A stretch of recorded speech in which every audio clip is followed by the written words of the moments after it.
AP News in brief at 6:04 p.m. EDT, a locally owned newspaper dedicated to the service of God and mankind. Mike Johnson, a staunch Louisiana conservative, is elected House Speaker as GOP moves past chaos. Time equals 400 ms, greater than Washington. AP, Republicans unanimously elected Representative Mike Johnson as House Speaker on Wednesday, eagerly elevating a deeply conservative but lesser-known leader to the major seat of U.S. power and ending for now the weeks of political chaos in their majority. Johnson, 51, of Louisiana, swept through on the first ballot. With support from all Republicans anxious to put the past weeks of tumult behind and get on with the business of governing.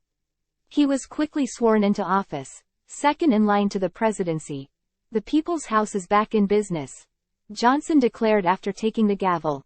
A lower-ranked member of the House GOP leadership team, Johnson emerged as the fourth Republican nominee in what had become an almost absurd cycle of political infighting since Kevin McCarthy's ouster as GOP factions jockeyed for power.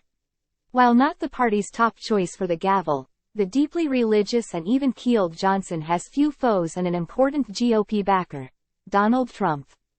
Time equals 400 ms, greater than, "I think he's gonna be a fantastic speaker," Trump said Wednesday at the New York courthouse where the former president, who is now the Republican frontrunner for president in 2024, is on trial over a lawsuit alleging business fraud. Unwarned Gaza blockade could force it to sharply cut relief missions as Israeli bombings rise. Rafah, Gaza Strip. AP. The UN warned Wednesday that it is on the verge of running out of fuel in the Gaza Strip, forcing it to sharply curtail relief efforts in a territory blockaded and devastated by Israeli airstrikes since Hamas militants launched an attack on Israel more than 2 weeks ago.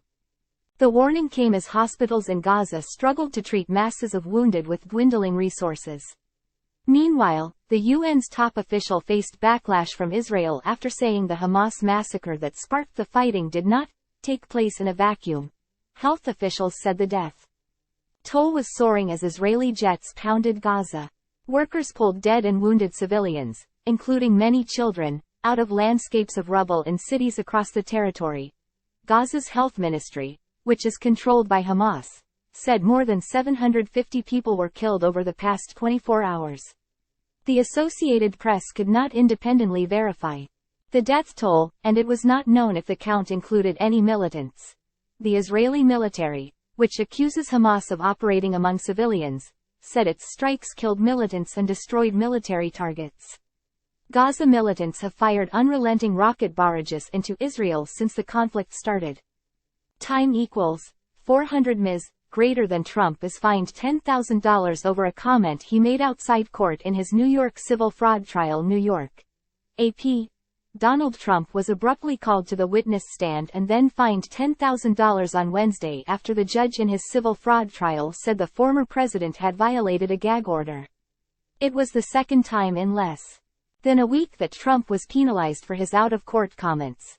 Before imposing the latest fine, Judge Arthur Engoron summoned Trump from the defense table to testify about his comment to reporters hours earlier about a person who's very partisan sitting alongside the judge.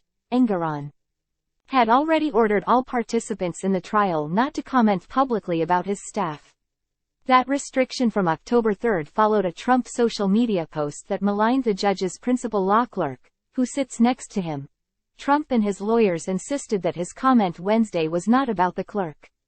They said he was referring to Michael Cohen, a former Trump attorney who had been testifying.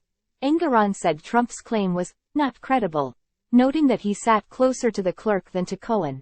Hurricane Otis batters Acapulco, rips across southern Pacific coast before becoming tropical storm. Time equals 400 ms, greater than. Acapulco, Mexico. AP. Hurricane Otis ripped across Mexico's southern Pacific coast as a powerful Category 5 storm early Wednesday, tearing through buildings in the resort city of Acapulco, sending sheets of earth down steep mountainsides and leaving large swaths of the southwestern state of Guerrero without power or cell phone service. Time equals 400 ms, greater than. While little is known about possible deaths or the full extent of the damage, the main highway into Acapulco was impassable. Experts are calling Otis the strongest storm in history to make landfall along the eastern Pacific coast. By late Wednesday afternoon, Otis had weakened to below tropical depression strength and was dissipating over the mountains, yet many on the coast were left reeling. Flor Campos had been trudging through mud for more than an hour along a highway outside Acapulco on Wednesday morning before she peeled off her shoes, worried she'd lose them in the muck. Time equals 400 ms, greater than. The domestic worker from a small town in Guerrero was among dozens of families, women and children who clambered over tree trunks and other debris left by landslides in the mountainous terrain. It was a daunting escape, but people were desperate to get out. Driver in Malibu crash that killed 4 college students charged with murder, held on $4 million by Los Angeles. AP. The 22-year-old driver of a BMW that struck and killed 4 Pepperdine University students in Malibu last week was charged with 4 counts of murder and was held on $4 million bail, authorities said Wednesday. Fraser Bone pleaded not guilty to all charges at a hearing Wednesday, a day after he was arrested. Bone was also charged with 4 counts of gross vehicular manslaughter, Los Angeles County District Attorney George Gaskins said at a news conference. The investigation revealed the defendant knew his actions were dangerous to human life and deliberately acted with a conscious disregard for human life, Gaskins said. The defendant's attorney, Michael Kraut, told the Associated Press the crash occurred as Bone was being chased following a road rage incident. Bone had been texting at a stoplight when a man in another car began shouting and then chased him, Kraut said.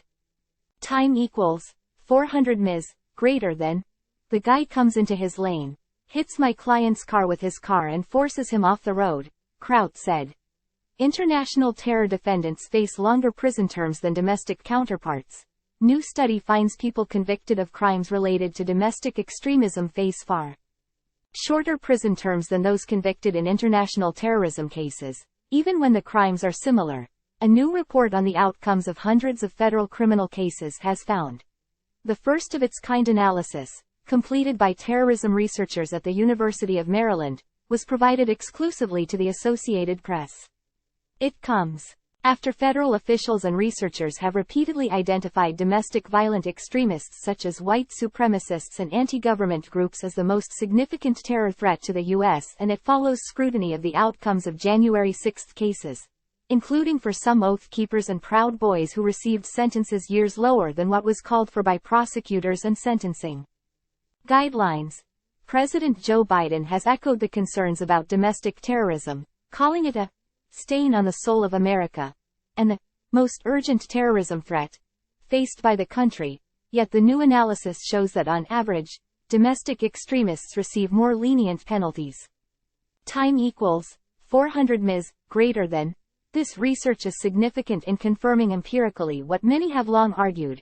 International terrorism cases are sentenced more harshly than domestic cases, even when the conduct is the same, and that these disparities are due to a combination of differences in the law and biases in implementing them, said Sharon Sinner, a professor at Stanford Law School, who was not involved in the research but reviewed it at the request of the AP. Researchers at the University of Maryland's National Consortium for the Study of Terrorism and Responses to Terrorism, or START, and its Center for Health and Homeland Security examined federal criminal cases between 2014 and 2019 that were brought against people radicalized in the U.S. who were pursuing political, social, economic or religious goals. Leader of Lebanon's Hezbollah holds talks with senior Hamas and Palestinian Islamic Jihad figures. Beirut. AP. The leader of Lebanon's Hezbollah group held talks on Wednesday in Beirut with senior Hamas and Palestinian Islamic Jihad figures in a key meeting of 3 top anti-Israel militant groups amid the war raging in Gaza, in neighboring Syria. Meanwhile, state media said an Israeli airstrike hit the international airport in the northern city of Aleppo on Wednesday, damaging its runway and putting it out of service. Time equals 400 ms, greater than. There was no immediate comment from Israel on the reported strike. Following the meeting in Lebanon, a brief statement said Hezbollah's leader Hassan Nasrallah agreed with Hamas' Salah al-Aruri and Islamic Jihad's leader Ziad al-Nakhleh on the next steps that the three, along with other Iran-backed militants should take at this sensitive stage in the Middle East. Their goal, according to the statement carried on Hezbollah-run and Lebanese state media, was to achieve a real victory for the resistance in Gaza and Palestine, and halt Israel's treacherous and brutal aggression against our oppressed and steadfast people in Gaza and the West Bank. Loyalty above all. Removal of top Chinese officials seen as enforcing Xi's demand for obedience. Taipei, Taiwan. AP. The removal of China's foreign and defense ministers appears to enforce leader Xi Jinping's demand for total obedience and the elimination of any potential rivals within the ruling Communist Party, analysts say. State media this week confirmed that former Defense Minister General Li Shangfu and former Foreign Minister Qin Gang were no longer serving in office, but offered no details. The opacity of China's one-party authoritarian system creates huge speculation about why the officials left office and whether they will face legal censure. Both Li and Qin were appointed under Xi's watch, indicating they must have undergone close scrutiny, but later faced doubt over their personal behavior or political alliances. It's possible to see the reshuffle either as a manifestation of Xi's weakness or a sign of his strength. I lean toward the insecurity side of the explanation, said June Teufel-Dreyer, an expert on Chinese politics at the University of Miami in the U.S. Xi is breaking with precedent by taking down his own powerful appointees, further turning the entire Communist Party into the Xi faction, said Steve Tsang, director of the China Institute at the University of London's School of Oriental and African Studies. Biden calls Australia an anchor to peace and prosperity. During state visit from Albanese Washington, AP, President Joe Biden described Australia as an anchor to peace and prosperity, while standing alongside Prime Minister Anthony Albanese at the White House on Wednesday, part of a state visit intended to deepen an alliance that's increasingly viewed as a critical counterweight to China's influence in the Pacific. It was the ninth and most high-profile meeting between the two leaders, reflecting their work toward closer ties on climate change, technology and national security. The United States also plans to provide nuclear-powered submarines to Australia in the coming years, part of a collaboration with the United Kingdom. We renewed our commitment to defend the values that are at the heart of this alliance, Biden said. We continue to stand as one to forge a better future for both of us and all of the region. The state visit, only the fourth since Biden took office, came against the backdrop of escalating fighting between Israel and Hamas. Biden began a joint press conference with Albanese by expressing concern about the violence and calling for renewed dedication toward the eventual creation of a Palestinian state. When this crisis is over, there has to be a vision of what comes next, he said. And in our view has to be a two-state solution. City of Orlando buys Pulse nightclub property to build memorial to massacre victims. Time equals 400 ms, greater than Orlando, Florida. AP. The city of Orlando is moving forward with plans to create a memorial on the property of the Pulse nightclub, where 49 people were massacred 7 years ago. City leaders agreed Monday night to purchase the property for $2 million.